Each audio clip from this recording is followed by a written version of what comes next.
Good afternoon. Thank you for joining me, your girl, Mrs. Lips, on another Sentimentally Speaking Sunday Live segment. I am here with my cousin. I'm so excited. I always said if I did a podcast, he would be the DJ MV to my Angela V. So I'm so excited to have you. Introduce yourself to the people. My name is Charles Chandler. Hello, everybody. Good afternoon. Yes, today is Sunday, January 16, 2022, and this is my first guest host of the year, and I'm so excited to have him because he is such a positive, open-minded thinker, and I love the conversations that we often have. And as you guys know, I always give my guests the options of talking about love, life, sex, or relationships, and my cousin Charles chose... I chose to be surprised. I wanted the conversation to be holistic and free-flowing like it usually is when we speak. When we conversate, we don't necessarily have a topic, and even if we do, we go down so many different roads and left turns, and we end up someplace we never intended. So that's how I wanted this conversation to go for the people. That's right. So in that sense, I didn't give him any questions ahead of time, but we are going to discuss life. And I feel like life is one of those topics that can really go, like you said, it could branch off and go anywhere. What is it about life, though, that makes you feel like that's something that we can discuss? That was something that spoke to you more than any of the other four things that are true to my heart. Why life for you? I feel like life encompasses everything, and it's a continuous process as long as you're breathing. So it's something that's ever changing. So your definition of life today may not be your definition of life 10 years from now. Mm-hmm. Depending on career, family, finances, all sorts of things, world events. Again, today could be different from tomorrow, and today could be our last day. So I feel like life is a all-encompassing topic. I love it. You know what kept resonating in my mind when I knew I was doing this segment with you and life was going to be our topic? I kept saying, live the life you want versus love the life you live. Or live the life you love versus love the life you live. And they're two very different things. You know what I'm saying? I think too often people, they don't live the life they love, but they try to love the life that they're living. Mm-hmm. And I feel like that's shortchanging themselves. We tend to settle in jobs and relationships and friendships. And partially that could be because maybe we have things going on internally. We don't feel like we deserve that level of exuberance, or so to speak. What do you feel about that? Love the life you live versus live the life you love. So you're grinning. I see you trying to get me on my bullshit early in the game. Let's do it. Because I'm already like my wheels is already turning. Okay. Right. So, live the life you love versus love the life you live. One thing that I thought about this morning when I was getting ready is where our societal norms come from. And a lot of those societal norms come from those in power, the wealthy, and religion. And the people involved in all three of those categories are kind of what provide us our societal norms, yet a lot of times they don't even believe in the shit. Come on, somebody. So here we go, second-guessing ourselves and trying to live up to certain standards that aren't necessarily even realistic standards, number one. Number two, everybody ain't living it. They want to portray it. Maybe that's what you want the world to see, but that's not what you're living behind closed doors. Mm-hmm. So it's all fake. Mm-hmm. You know what I mean? So it's like living in the Matrix. So I feel like a lot of us are unhappy because we're trying to live up to unachievable standards that the people that set those standards can't even achieve and don't even live by. So it's all bullshit at the end of the day. And you're right, but why is it that people have the tendency to put on a facade instead of just being true and genuine to themselves? I feel like because we think we're doing what's right. And the people determine that are the people who probably aren't living right anyway, as you said. Correct. And even our parents, you know, I'm a parent, so I try to give my children the best of what I have to offer, but I try to give them reality at the same time.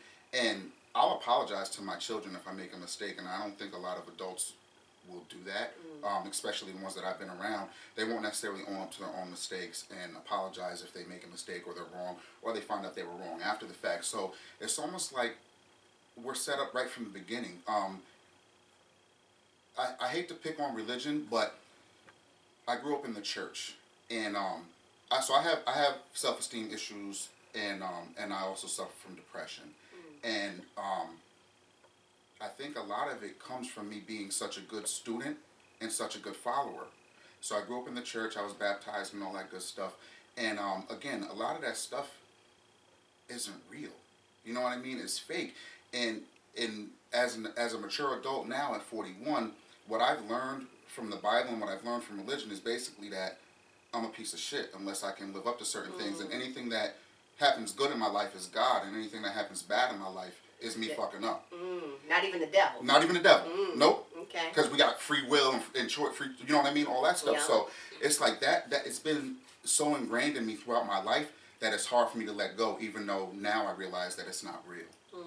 And I beat myself up a lot for not even necessarily bad decisions, but when things don't work out. And maybe I'm a little bit of a perfectionist or OCD, but I feel like I'm my toughest critic, and I don't give myself a lot of leeway to make mistakes or have things not work out. And I'm always trying to think 10 steps and 5 years ahead to prepare for what the future may hold, whatever that may be. One thing my father always told me growing up was, he said, prepare for the worst, but hope for the best. So that's kind of how I live my life. So even when I do hit roadblocks and things of that nature, I usually can find a way over, around, or under it. You know what I mean? And I make shit work, but I feel bad about it a lot of times. And I'm working on myself, and it bothers me that I know there's other people out there that feel like me that have been lied to. And that I don't like that. But I love that you're doing the work. Yeah. I love that you're doing the work. How do you feel about therapy to address some of those issues you said you're battling? I've been in therapy several times, and I won't say it always hasn't been helpful, but as a black man in the society, it's been difficult to find people to completely understand what I mean when I say things that haven't lived that life of a black man. And it's a unique experience. And not to take anything away from our sisters, but even that, there's a different level of responsibility and a different level of providership that's there for black men that's not there for anyone else on the face of the earth. Yeah. Yo, you saying a couple of things that just are resonating. So I've been talking about therapy. I openly promote therapy. I've been in therapy since 2015, and it's one of the best decisions I ever made. So I love that people are choosing to go to therapy, not only choosing to go to, but openly speaking about their experiences.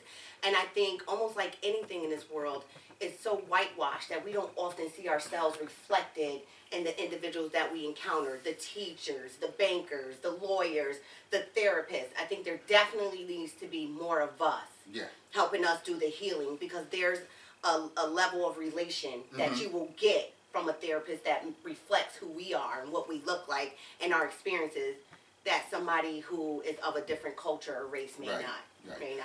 And not to knock anyone, but one of my therapists at one point in my life was a white female, and there was a discussion about the way that I disciplined my son, and I got upset about it, and we had a long conversation about it, because the point that I made to her, kind of what I was alluding to earlier, was that, you know, the only person in the room at the time that knew what it was like to grow up as a black man was me.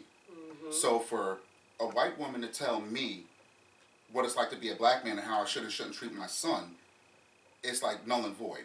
Like, you don't know what it's like to have to worry about getting pulled over or being looked at a certain way when you're in a store, or followed around a store and things of those nature. That's shit that she never experienced. So if or I'm just wearing a hoodie because you're chilly, you gonna look different than a white boy rocking hands a hoodie. down. So what I'm trying to provide my son, what I've learned from the life that I've lived, and she's trying to tell me what this fantasy world should be. And that's why, you know, when I talked about life and talked about things not being real, her perspective is her perspective, but that shit ain't real to me, because that's not my life, and that's not going to be my black son's life. Correct. So, you know, and again, not that therapy doesn't help, but you have to take things with a grain of salt. Yeah. So I think it definitely needs to be more of us. Yes. Who can relate. So you said something. I love your whole life, cuz I really do. I think you are one of the most sincere, genuine people I ever met. Consistency and reciprocity is so important to me, and I feel like I get that from you, and it offers reassurance. And where I'm going with that is, at this point, you said that, raising your black son and what it's like to be pulled over. You grew up in, or no, I'm sorry, you have made choices in your life where you're able to see that from both sides. From both sides, absolutely. From the both sides. Can you tell us a little bit about that perspective and how it could be a conflict for you and others who may have similar situations like you? Well, you're always going to have a conflict. That's just the way that life is. Whether it's a scheduling conflict, whether it's a personality conflict, so no matter where you're at or what you're going to do, you're going to run into things that don't necessarily align. So that's something that each person has to deal with independently. It has been a learning curve. I can give you one example from early on in my career. And what's your career for those who didn't know it? Are you comfortable saying? If not, you don't have to. I'm in law enforcement and also military. Yes. So I've been employed by the state, been employed by the government, and I just retired from the Air Force with 22 years. So I've been around the block a few times. You know what I'm saying? I'm shouting you out. Let me give you your flowers you. because that's super dope. But not only thank you for your commitment to the country, but I know you're doing it on behalf of us. And we need more people who look like you in there to work on behalf of us. And not many of us go and do that. So thank you. I really appreciate that. Absolutely. So one thing that kind of hit me hard, and also obviously for those of you that don't know, I'm named after my Uncle Charles, which is my father's baby brother who got killed in Vietnam. So our family has a long tradition of military service and ultimate sacrifice. So I have a little bit of a different perspective. And throughout both my careers, one thing that really started to be unsettling to me is that me and other people that look like me have sacrificed our lives, our family, our bodies, all that kind of stuff for our country. And our country doesn't love people that look like me the way they love the rest of the citizens. And I've risked my life and I've been out there on the front lines for everybody, not just for people that look like me. And it really started to bother me.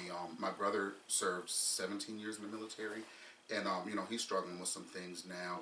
And it's very unsettling, the amount of sacrifice that we make to not be treated fairly. So seeing it from both sides of the fence makes me extremely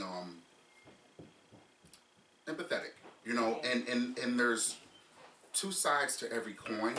So I'm not saying that everybody involved is bad.